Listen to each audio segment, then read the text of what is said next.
성경에 약 2,600명 이상의 사람들이 나옵니다. 그런데 그 성경에 많은 사람들을 둘로 나눌 수가 있어요. 구원받은 사람들이 있어요. 의인이라고 하죠. 구원받지 못한 사람이라고 악인이라고 합니다. 예수님 같이 또 예수님을 따르는 신실한 자들은 쉽게 말하면 복음을 듣고 예수 믿고 구원받을 뿐 아니라 다른 사람의 구원을 도와주는 일까지 하는 사람들이에요. 그런가 하면 가룟유다나 바리새인 서기관들 같이 구원을 못 받게 하고 해를 끼치는 사람들이 있어요. 그러니까 하나님의 말씀을 복음을 듣고 믿고 자기만 구원받는 게 아니라 빛을 발하고 좋은 영향을 끼치는 것이 얼마나 중요한지 모릅니다. 우리 한국 교회는 1954년부터 64년 전부터 12월에 성서주의를 지켜요. 그러니까 예수님의 오심을 기념하는 이 대강절과 같이 가는 거예요. 아니 성탄절 중심에 12월에 무슨 성서주의를 지키나 하는데 의미가 있습니다. 사람이 태어나면 태어난 날을 생일로 기념하고 교회도 출발한 날을 애니버서리를 기념하듯이 육신이 사람을 입고 이 땅에 오신 날이 성탄절이에요. 그러니까 말씀이 사람이 되신 거예요. 이 땅에 오신 성자 예수님. 그래서 예수님의 탄생일이 곧 말씀이 오신 날이라 해서 12월을 지키는 것이 의미가 있는 거예요. 그런데 이 성경은 어떤 책보다도 많은 공격을 받고 많은 박해를 받았어요. 로마 시대 박해 시대만이 아니라 오늘날에도 북한이나 공산당들 혹은 이 핍박하는 그런 사람들은 믿는 사람들을 박해할 때 반드시 성경을 뺏습니다. 뿐만이 아니라 성경을 불살라버리는 거예요. 성경을 없애려고 해요. 또 중세 시대는 라틴어로 되어 있었기 때문에 성경을 가지고 있지도 않지만 잘 해석도 못했어요. 프랑스의 자유사상가였던 볼테르라는 사람이 내가 장담하건대 100년 지나면 성경 읽는 사람도 없고 성경은 없을 것이다 라고 했지만 그 집이 성서 공회가 될 줄이야 누가 알았어요. 이 땅바닥에서 천장까지 성경을 쌓아놓는 집이 된 거예요. 허더벌스 잉거솔이라는 무신론자가 다른 무신론자 친구에게 기독교를 반대하는 책을 좀 써보라고 해서 기독교가 그러면 뭔지 알고자 성경을 읽기 시작했는데 심령이 변화되고 회개하고 예수 믿고 변화가 되어서 그가 쓴 소설이 벤허 윌리엄 와이러 감독이 1959년에 만든 영화가 되어서 아카데미 부문에 11개 수상을 하기도 했죠. 그러니까 성경은 사람을 바꾸는 거예요. 자, 이 성경이 이만큼 참 새로운 생명을 주고 온전함에 이르게 하고 영광과 승리의 길을 열어주는데, 자, 이 성경 중에 오늘 이 본문 마리아의 찬송입니다. 이 본문은 18세기까지 가장 교회에서 아주 애송을 받던, 사랑을 받던 찬송이었어요. 그런데 이 종교개혁 교회들이 천주교가 하도 마리아를 우상화해가지고 엉뚱하게 잘못하니까 마리아는 귀한 면도 있지만 그 사람이 어디 어릴 때부터 의인이고 죽지 않고 하늘로 간 사람이 아니잖아요. 예수님의 어머니라고 하나님같이 이렇게 올려놓으니까 그 알레르기 때문에 이 마리아 찬송이 이게 무시를 당한 면들이 있습니다. 성탄절에만 이렇게 취급을 받는 경향이 있고, 사실 우리 교회 28년에 저도 이 마리아의 찬송을 처음으로 설교를 하게 된 거예요. 그런데 이 내용은 굉장히 아름답고 좋은 내용입니다. 비천한 자를 돌보시고 세우시고 새롭게 하시는 큰 일을 행하신 능력의 주님, 그 하나님을 높이는 그 감사 찬송이 이 대강절 기간에만이 아니라 여러분 평생에 이 마리아의 그 감격과 벅찬 그 흥분과 기쁨으로 나오는 찬송이 여러분 생애, 남은 생애에 충만하기를 우리 주님의 이름으로 축복합니다. 자, 이 마리아가 남자를 알지 못하는 처녀의 몸일 때 천사를 통해 내가 아들을 낳을 것이다. 그 이름을 예수로 알아. 성령으로 잉태된 것이다. 라는 수태 고지를 받습니다. 그것을 믿음으로 받아들였어요. 그런데 친족 엘리사벳, 그 사가랴 제사장의 부인 엘리사벳이 나이 늙어 애를 못 가졌는데 아기를 뱄다는 소식을 들은 거예요. 그 아기가 예수님보다 6개월 먼저 태어난 세례 요한인데 그 아기 소식 듣고 확인차 나사렛에서 엘리사벳, 그 사가랴의 집을 향해 갑니다. 그 길이 신학자들은 한 3박 4일은 걸리는 길이지 않겠느냐라고 할 정도로 먼 길이었어요. 자, 이 어린 티네이저인 마리아가 임신 소식을 듣고 그리고 이제 산딸을 앞두고 준비하는 그 엘리사벳 친족 집에 갈 때 기대도 있지만 얼마나 불안하고 그 마음이 복잡하지 않았겠나요? 참 쉽지 않은 길을 그 어린 소녀 산모가 엘리사벳 집에 도착했을 때 그 엘리사벳이 성령의 충만함으로 이 마리아를 축복합니다. 메시아를 잉태한 마리아에게 그 성령의 충만함으로 큰 축복한 것이 누가복음 1장에 나와요. 그 축복을 들은 이 마리아가 거기에 대한 반응으로 같은 성령의 충만함을 받아서 감사하고 찬송한 내용이 오늘 본문이에요. 그러니까 임신할 수 없는 두 여인이 기적적으로 임신이 되어가지고 성령의 충만함으로 기뻐하면서 찬송하는 그런 분위기, 그런 고백, 그런 기도, 그런 내용이 오늘 본문이다 이거예요. 자, 성경 곳곳에는 찬송들이 나와 막 터지듯이 나옵니다.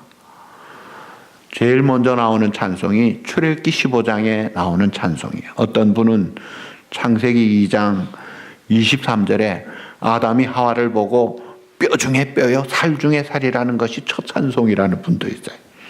그런데 전체적인 참 대대적인 찬송은 애굽에서 출애굽할 뿐 아니라 홍해를 건너서 애굽 군사와 바로 왕이 수장이 되어버리고 완전히 자유와 독립을 얻은 것을 너무나 흥분 가운데 100% 기뻐하는 이스라엘 백성의 찬송이 나와요. 그리고 사무엘상 2장에 보면 한나의 찬송이 나옵니다. 아기 못 낳아서 스트레스 속에 있던 한 여자가 하나님으로부터 그때도 수태고지를 받는 거예요. 그리고 아기가 있을 것이다. 그래가지고 아기를 낳았는데 사무엘이에요. 그래서 하나님 앞에 드린 한나의 찬송, 한 여인의 한 맺힌 것을 풀어주는 정도가 아니라 이스라엘 민족의 위대한 지도자를 받는 그런 민족적인 승화된 그런 찬송이 나오고 있어요. 아주 감격이 넘치는 찬송들이에요. 또 시편 150편 전체가 찬양입니다. 그래서 우리가 예배 때 제일 많이 부르는 찬송이기도 하죠. 그렇게 이 교회는, 기독교회는 찬송이 있고 찬송할 이유를 가진 그런 사람들이에요. 그래서 고통 중에도 밤중에도 노래하게 하시고 찬송하게 하신 하나님. 그래서 우리 성도들의 찬양과 노래에는 감격이 있고 소망이 있고 능력이 있고 승리가 있는 것입니다. 자, 이렇게 유명한 오늘 이 마리아의 찬송, 라틴어로 마니피카시라고 하는데요. 자, 이 마리아가 노래하는 이유는 첫 번째가 자기 자신에게 일어난 일을 노래합니다. 그것이 48절이에요. 자, 48절. 그의 여종의 비천함을 돌보셨음이라.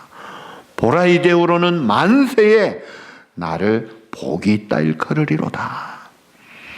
찬송하는 내용이 이 여종의 비천함을 돌보셨다. 여러분, 2000년 전에 그 당시 팔레스타인 그 시대, 지금도 그렇지만 여자의 인권은 없는 사람들입니다. 아주 비천하기 짝이 없는. 그래서 여종이라고 했어요. 그 중에 여종의 비천함이라. 이 비천하다는 것은 전혀 주목받지 못하는 사람이라는 거예요. 자, 티네이저에 불과한 이 어린 마리아가 주목받지 못하고 변두리 인생으로 아무도 모르는 무명의 존재로 있다가 사라질 존재인데 그 비천한 여종을 하나님이 돌보셨다. 이 돌보다 하는 것이 주목하다는 의미가 있어요. 자세히 살피다. 주목하셨다. 여러분, 누군가의 주목을 받는다는 것은 참 귀한 일이기도 한데 지금 이 마리아는 하나님이 주목하셨다는 거예요. 보통 우리 사람들은 주목받고 싶은 욕망이 있어요. 그래서 어린이나 어린아이나 사진 찍을 때 보면 뭔가 자세를 좀 맞춰가지고, 또 단체 사진 찍을 때 보면 애들 중에도 촤 이렇게 하는 애들은 그 주목받고자 하는 마음들이 있는 게 자연스러운 거예요. 거리에서 취재하는 앵커, 뉴스 앵커들이 일기예보나 이런 해설할 때 지나가는 사람이 그냥 지나갑니까? 촬영하네 하면 어떻게 지나가요? 쇼를 하면서 지나가는 게 뭐예요? 날 좀 봐달라는 거예요. 사람들은 말하기를 주목받는 인생이 성공한 인생이라고 보죠. 근데 이 세상의 카메라는 고정이 안 돼 있어요. 가변적이에요. 이게 돌아다닙니다. 그래서 한때 쫙 추앙받던 90%, 95% 이상 인기받던 배우들이 스크린에 사라지면요, 견디지를 못하고 자살을 하는 사람도 있는 거예요. 자, 마리아는 주목을 전혀 받지 못하던 비천한 여종이었는데 놀라운 일이 일어나서 어떻게 됩니까? 여기 보니까 48절 후반절에 이제 후로는 따라합시다. 만세에 나를 복이 있다. 일컬으리로다. 야, 한때가 아니라, 한 시대가 아니라 만세에 나를 복이 있다 일컬으리로다. 이렇게 변화된 역사를 일으키는 거예요. 하나님이 그렇게 하셨다는 거예요. 성경에 보면 이렇게 이 반전, 이 역전의 스토리가 이게 성경에 얼마나 나타납니까? 그래서 하나님의 그 위대하심, 하나님의 엄청난 능력과 그 권능과 사랑을 확 드러내는 거예요. 여러분, 이 신약 성경을 펼치면 제일 먼저 뭐가 나와요? 마태복음 1장이 나옵니다. 그 1장에 뭐가 나와요? 예수님의 족보가 나와요. 그런데 이상하죠. 여자의 이름들이 5사람 나와요. 다말, 라합, 룻, 우리아의 아내 바세바, 마리아. 5사람이 나와요. 근데 여러분, 이상하지 않아요? 남자들 중심으로 쭉 기록되다가 여자가 나오는데 그 여자들이 한결같이 다 어두운 사람들이에요. 한국 족보책 같으면 일부러라도 안 쓸 사람들이에요. 다말이 어떤 사람인지 아세요? 유다의 며느리입니다. 그런데 자기 남편과의 관계에 자식이 없으니까 시아버지를 유혹하려고 창녀로 가장해서 동침을 해가지고 아기를 낳고 그 이름이 들어간 거예요. 세상에 어떻게 이런 것이 있을 수 있느냐. 또 기생 라합, 여리고의 창녀 아닙니까? 그런데 정탐꾼과 결혼해서 보아스를 낳습니다. 보아스는 누구하고? 이스라엘의 원수라고 하는 암몬 모압, 그 모압 여자인 밑바닥 치던 참 그 룻과 자식을 낳잖아요. 그러니까 이 한 사람 한 사람들이 보면, 이건 신성 모독하는 사람들 아니냐? 이거는 일부러라도 숨겨야 되지 않느냐? 말도 안 돼. 왜 이런 사람들이 여기 나오지? 하는 그런 사람들을 성경은 부끄러움 없이 숨김 없이 그대로 드러내는 거예요. 왜 그래요? 이제 오실 예수님을 통해 나타날 역사의 예고편이에요. 복음이 뭐냐 하는 것을 보여주는 그런 상징 인물들이에요. 그래서 이 네 인물들과 마리아는 중요한 것입니다. 전혀 엑스트라 배역도 맡을 수 없는, 변두리에도 끼지 못할 그런 사람을 우리 주님은 포커스를 맞춰서 주형급으로 쓰시더라 이거예요. 그래서 오늘 우리가 이 땅에 살면서 내가 이전에 어떠했는가는 상관이 없고 중요한 것은 따라합시다. 예수 그리스도를 만나면 우리의 인생은 달라집니다. 아멘입니까? 가장 비참하게 사람을 많이 죽였다는 고재봉이라는 사람, 짐승도 그럴 수가 없다고 하는 사람이 예수님을 만나서 성자가 되고 수많은 사람을 전도하고 영광스럽게 하나님 앞에 가는 모습, 이런 반전의 역사가 이게 하나님이 하시는 역사다 이거예요. 예수 그리스도를 만나면 달라집니다. 그래서 숨은 부끄러운 가운데 있던 수가성 사마리아 여인이 종종 걸음으로 전도하러 다니는 전도 부인이 됩니다. 돈밖에 모르던 삭개오가 자선 사업가가 되고 기가 막힌 반전이 있더라 이거예요. 그래서 이 복음이라는 것은 마술 상자와 같아요. 아주 마술 잘하는 사람이 마술 상자에 들어갈 때는 어줍준한 시커먼 옷 입고 들어갔는데 그 다음에 나올 때는 어떻게 나와요? 화려한 옷을 입고 쫙 변신해 나옵니다. 예수님을 통과하면, 복음을 통과하면 사람이 이렇게 달라진다는 거예요. 수치로 가득했던 숨었던 사람들이 영광스럽게 나타납니다. 무너지던 인생이 다시 일으켜집니다. 그늘진 인생에 빛이 있고 슬픔 가운데 있던 자가 기뻐서 어쩔 줄 몰라 터벅터벅 엠마오로 가던 두 제자가 예수님 만난 다음에 팔 가지고 종종 걸음으로 생동하더라 이거예요. 오늘 이 마리아의 그 찬송의 핵심이 뭐예요? 하나님께서 비천한 여종을 돌보셨다는 거예요. 하나님이 카메라를 마리아에게 초점을, 포커스를 맞췄어요. 그리고 온갖 조명을 총동원했습니다. 여러분, 중요한 것은 하나님이 주목하는 겁니다. 역사가 어디에서 일어납니까? 하나님이 주목하는 곳에서 일어납니다. 사람들이 아무리 별일을 다 한다 해도요, 하나님이 주목하지 않는 곳은요, 해프닝에 불과한 것입니다. 아무것도 아닙니다. 근데 하나님이 주목하시면 그곳은 변두리가 아니라 역사의 중심지가 되는 거예요. 왜냐하면 역사의 주인은 언제나 하나님이시기 때문에 그래요. 그래서 하나님이 무대를 펴시기도 하고 펼치기도 하시는데, 오늘 우리가 잘나서가 아니라 하나님의 눈길이 머물러 있으면 그 눈길이 머무른 그 사람은, 그 인생이 어떻게 돼요? 전성기가 되는 거예요. 마리아의 노래가 한나의 노래하고 비슷한데요. 잉태하지 못해 한 맺힌 한나가 하나님이 주신 사무엘을 받고 이스라엘의 지도자를 키우고, 그리고도 또 삼남인의 자녀를 더 받습니다. 그 비천한 가운데 있던, 스트레스 속에 있던 한 한나를 이렇게 세워주시는 거예요.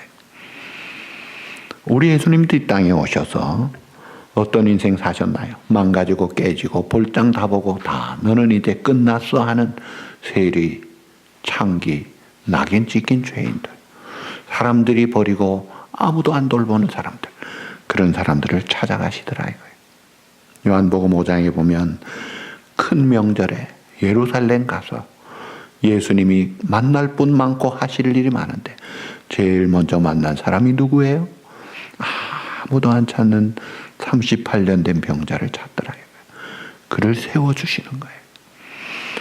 여러분, 오늘 우리가 살아가면서 때로 망가지고 깨지고 나는 끝났나 보다 하는 그곳이 주님을 만날 수 있는 곳이 되는 거예요. 주님이 그런 자를 그냥 두지 않으시더라. 우리의 과거, 우리의 깨어진, 우리의 실패, 우리의 부끄러운 그런 과거가 문제가 아니라 예수님이 우리에게 찾아오시면 어떻게 돼요? 이 마리아를 보세요. 만세의 모든 사람이 나를 복이 있다. 마리아만 그렇습니까? 예수님을 만난 자가 다 그런 거예요. 영생할 자요, 영원한 하나님의 그리스도와 같이 온전케 될 영광의 자녀들이 되는 거다 이거예요. 문준경이라는 한 여자가 17살에 전남 신안 앞바다의 조그만 증도라는 곳에 시집을 왔습니다. 시집을 왔는데 남편이 바람이 나가지고 이미 다른 여자하고 살림을 차린 거예요. 돌아가지도 못하고 그 시부모님을 모시고 20년 동안 집안을 돌보면서 억척같이 살고 병수리하고 그리고 돌아가셨어요. 남편은 이미 내 사람이 아니요. 모실 시부모님도 돌아가시니까 이제는 내가 여길 떠나야 되겠다 해서 목포로 넘어옵니다.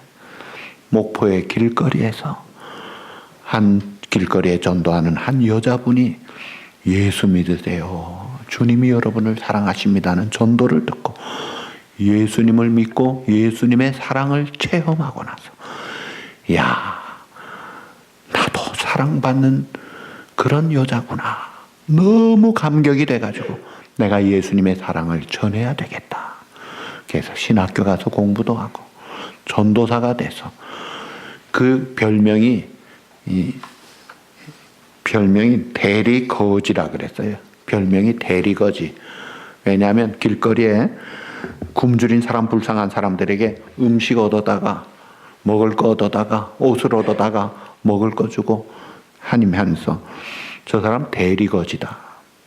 특별히 그 당시에 장티푸스 전염병으로 가족들도 돌보지 않는 자들을 극진히 돌보니까 주위의 사람들이 야, 너 그러다 죽는다고 하니까 이분 말씀 어차피 홀몸이니까 난 죽어도 괜찮아. 그러면서 극진히 돌보고 장례까지 치러줍니다. 독특한 전도 방법으로 전도를 했대요. 모르는 동네 가서 동네 입구, 동네 언덕 어귀에서 노래를 부릅니다. 찬송을 불러요. 그 당시에 텔레비가 있었습니까? 라디오도 없고 오락거리도 없는 그 시골 마을에 누가 노래를 부르니까 애들이 몰려오고 어른들이 몰려옵니다. 막 노래를 부르면 몰려가지고 어느 정도 오면 그 다음에 이 찬송 가사를 설명해 주면서 예수님이 우리를 사랑하셨습니다. 하나님이 독생자를 주셨습니다. 그를 믿는 자마다 지옥 가지 않고 천국에 갑니다. 하나님이 우리와 함께 하십니다. 그런 전도를 하면서 1931년부터 6년 동안 세계 교회와 세계 기도처를 세웁니다. 임자진리교회, 중동리교회, 대초리교회를 세우고 부흥의 역사를 일으키는데 이성복 목사님의 말씀에 따르면 이 문준경 전도사는 한 해에 고무신이 9켤레나 닳도록 동분서주하면서 교회를 위해 살았다는 거예요. 그러다가 6.25 사변 때 공산당원들이 죄명을 뭐라고 했느냐면 새끼를 많이 깐 씨암탉이라.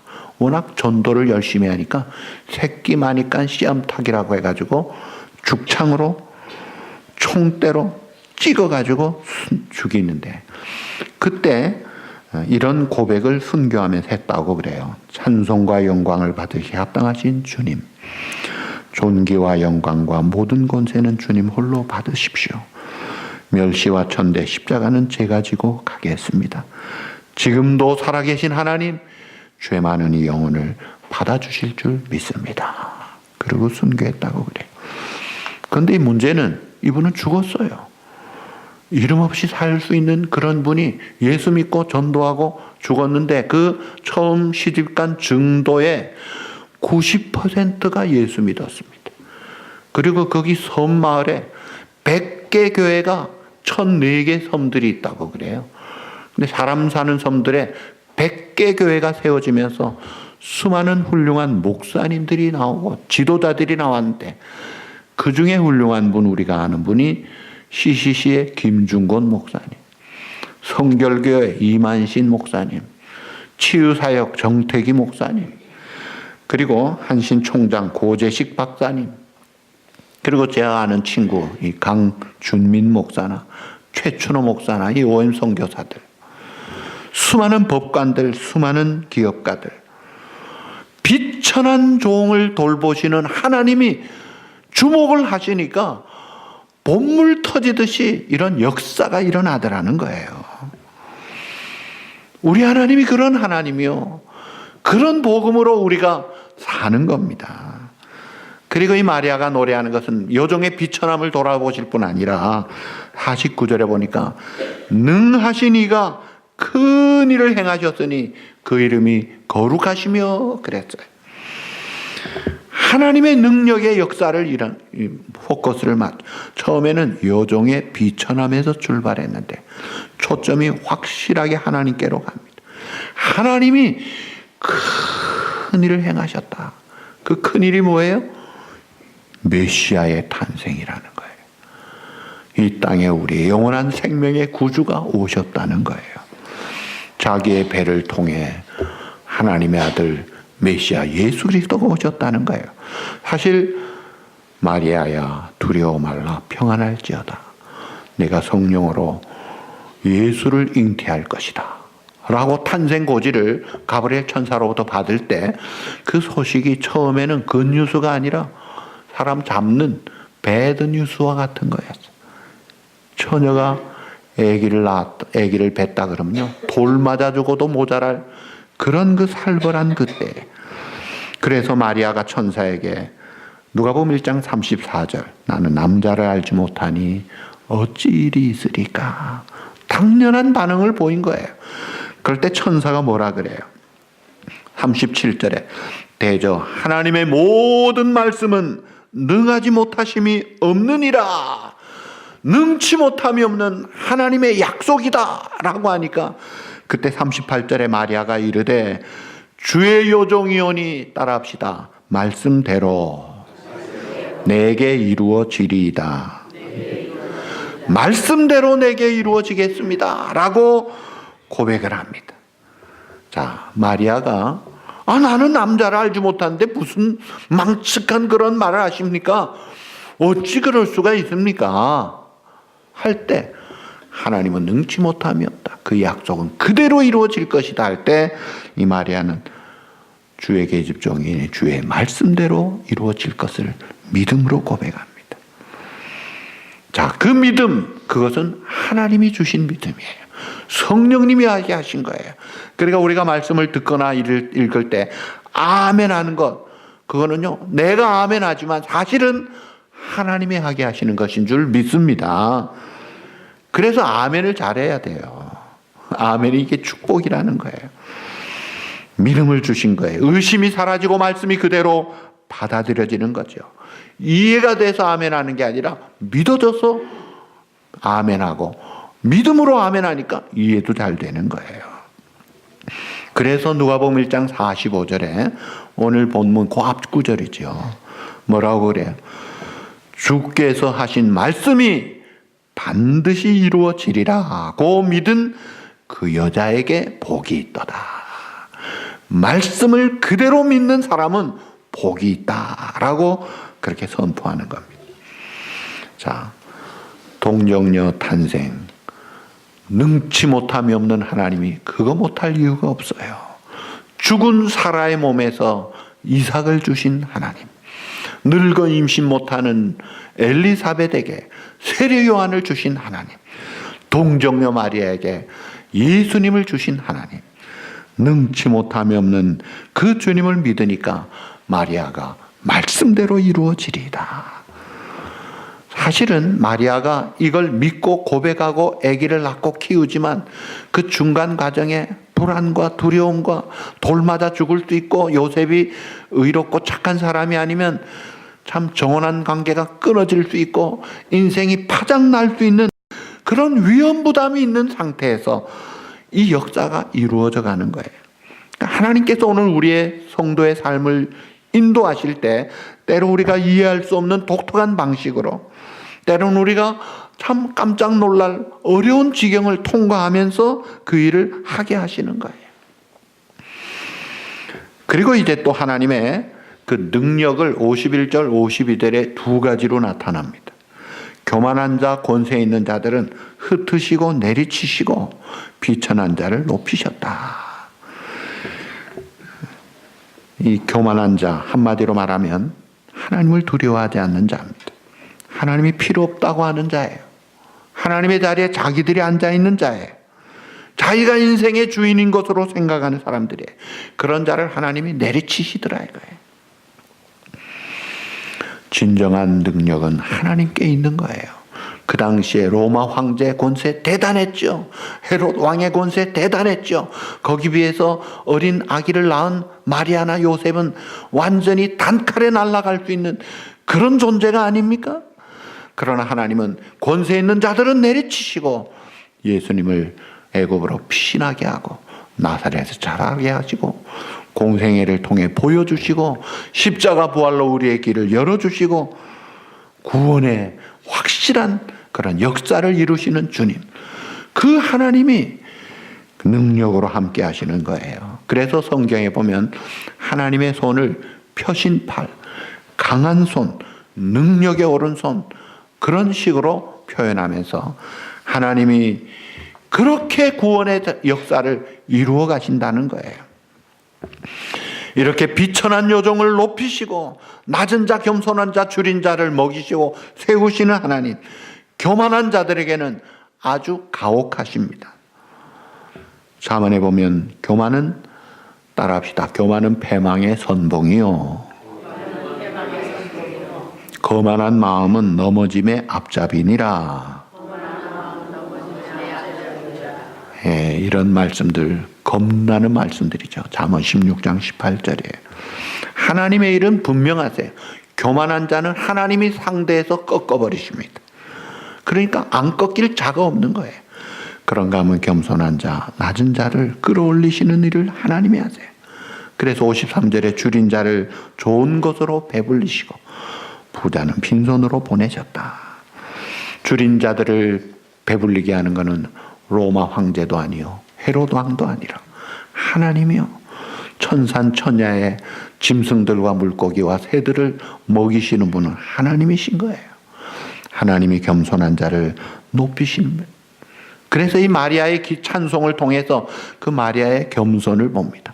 자기의 신분, 비록 메시아를 잉태했는 하나님의 주목을 받는 역사의 중심 인물을 잉태한 인물임에도 불구하고 마리아는 착각하지 않았습니다. 자기 주제를 알았습니다. 그래서 그는 여종의 비천함을 돌보시는 하나님을 찬송해요.